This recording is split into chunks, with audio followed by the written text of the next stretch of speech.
We started with India's 21 foreign currency transactions. Foreign currency transactions में actually speaking सी enter के मुकाबले दो चीजें कम हो गई है. सी एंटर में हम लोग फॉरेन करेंसी ट्रांजैक्शंस करते हैं.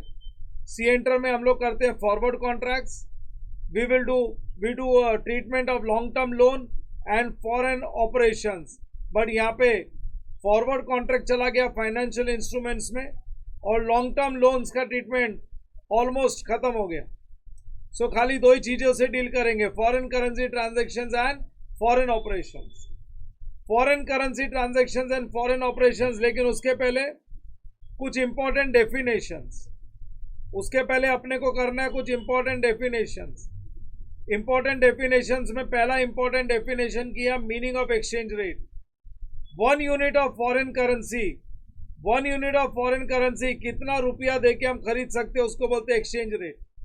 और 1 यूनिट ऑफ फॉरेन करेंसी बेच के कितना रुपया मिल सकता है वो एक्सचेंज रेट.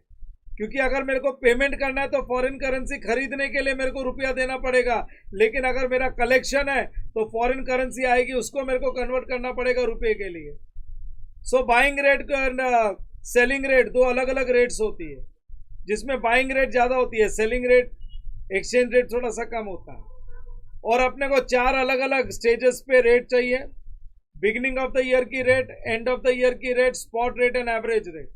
ये 4 रेट्स की अपने को जरूरत पड़ती है. फिर उसके बाद आ गए नेक्स्ट डेफिनेशन में meaning of monetary and non monetary items. Monetary items के 3 कंडीशन. ये बेस्ट है ये वाला समरी पढ़ लेने का. ये जो समरी लिखा है ना, monetary items can be summarised as under. Monetary items should be an asset और लायबिलिटी, मीन्स वो इनकम एक्सपेंस नहीं होना चाहिए. दूसरा वो एसेट और लायबिलिटी भी कौन सा होना चाहिए, ओन्ड एसेट और लायबिलिटी नहीं, वो रिसीवेबल और पेएबल होना चाहिए. या तो क्रेडिटर्स है पेएबल, लोन है पेएबल है, बिल्स पेएबल है, या डेटर्स है पैसा लेने का है, collection from debtors, bills receivable लेने का है. Either there is a right to receive और obligation to pay cash. So in short वो रिसीवेबल पेएबल वाला एसेट होना चाहिए. और तीसरा फॉरेन करेंसी का अमाउंट फिक्स होना चाहिए एज पर कॉन्ट्रैक्ट. ये 3 चीज दिख जाए ना वो मॉनेटरी आइटम है. Foreign currency debtors, foreign creditors, bill receivable, bills payable, foreign currency loan. Fixed assets balance sheet में पड़ा है, वो रिसीवेबल पेएबल थोड़ी है, बेचा थोड़ी है मैंने, स्टॉक बेचा थोड़ी है, वो non monetary item. Long term investments बेचने के लिए थोड़ी लिया है, उसमें कोई रिसीवेबल पेएबल नहीं है, वो है एसेट तो है. Share capital, reserves and surplus, अरे ये सारे आइटम्स में रिसीवेबल पेएबल वाला फंडा नहीं है, वो पॉइंट नहीं दिखता है. तो ये नॉन मॉनेटरी आइटम्स है, these are non monetary items. फिर आ गया फंक्शनल करेंसी. वो करेंसी जिसमें हमारे ट्रांजैक्शंस होते हैं. कोई कंट्री में जो ट्रांजैक्शंस वाली करेंसी होती है ना, जिस करेंसी में ट्रांजैक्शंस होता है उसको बोलते हैं फंक्शनल करेंसी. लेकिन जो करेंसी में फाइनेंशियल स्टेटमेंट बनते हैं उसको बोलते हैं रिपोर्टिंग करेंसी. मैंने एग्जाम्पल दिया है चाइना में हांगकांग एंड चाइना का एग्जांपल दिया. Actually Hong Kong is part of China, but Hong Kong की करेंसी है हांगकांग डॉलर्स, बट वो चाइना का स्टेट है.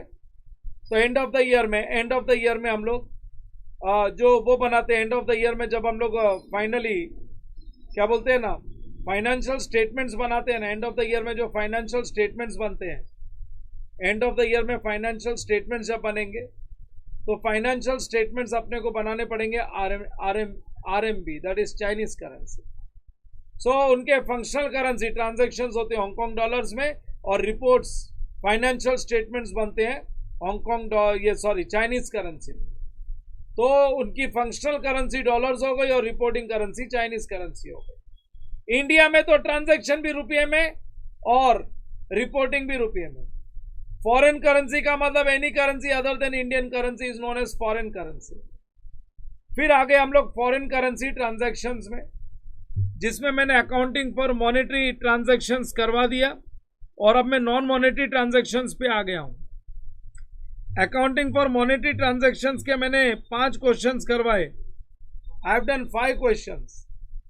और ये ट्रीटमेंट ऑफ मॉनेटरी आइटम्स मैंने लास्ट में यहाँ पे नोट्स लिखवा दिया कि whenever a transaction is entered into foreign currency, उसको कन्वर्ट करेंगे डोमेस्टिक करेंसी में और वो स्पॉट रेट पे कन्वर्ट करेंगे, इसको बोलते हैं initial recognition.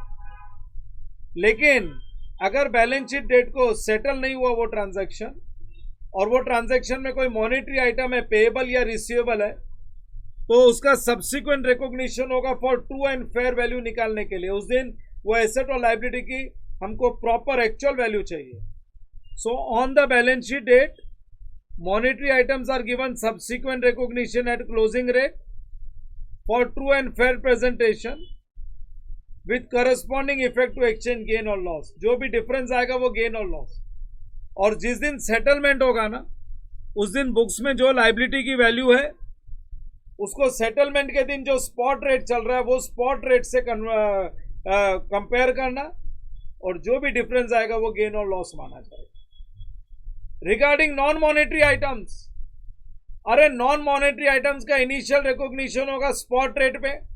Balance sheet date में भी, बैलेंस शीट डेट के दिन भी वो स्पॉट रेट पे, वो जो अपने इनिशियल रिकॉग्निशन में जो अमाउंट दिख रहा है वही वैल्यू कंटिन्यू करेंगे, उसका कोई सब्सिक्वेंट रिकॉग्निशन होगा नहीं होगा। Non monetary item like inventory, property, plant and equipment, investments, इनका कोई सब्सिक्वेंट रिकॉग्निशन नहीं करने का। हाँ, जिस दिन बेचेंगे उस दिन अगर कोई एक्सचेंज फ्लक्चुएशन है then that will be transfer to PNL, that will be transfer to PNL.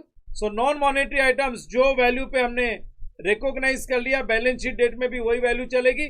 बेचने वाले दिन प्रॉफिट और लॉस, एक्सचेंज फ्लक्चुएशन, बेचने वाले दिन अगर कोई एक्सचेंज फ्लक्चुएशन है तो वो वहां पे प्रॉफिट लॉस बुक होगा, वहां पे प्रॉफिट एंड लॉस में एक्सचेंज फ्लक्चुएशन जाएगा। But there are certain exceptions. Non monetary item में कुछ एक्सेप्शंस है, बस एक्सेप्शंस पे आके हम लोग रुके हैं, एक्सेप्शंस पे आके हम लोग रुके। ये एक्सेप्शंस एक बार हो गया, उसके बाद में almost the topic is done. Exceptions के बाद में ज्यादा कुछ बचता नहीं है टॉपिक में। यस एवरीबॉडी, सो जहां तक करवा दिया वहां तक मैंने समराइज करवा दिया तुम लोगों को, जहां तक करवा दिया वहां तक का समराइज भी कर दिया हम लोग ने, वहां तक की समरी कर लिया अपन ने।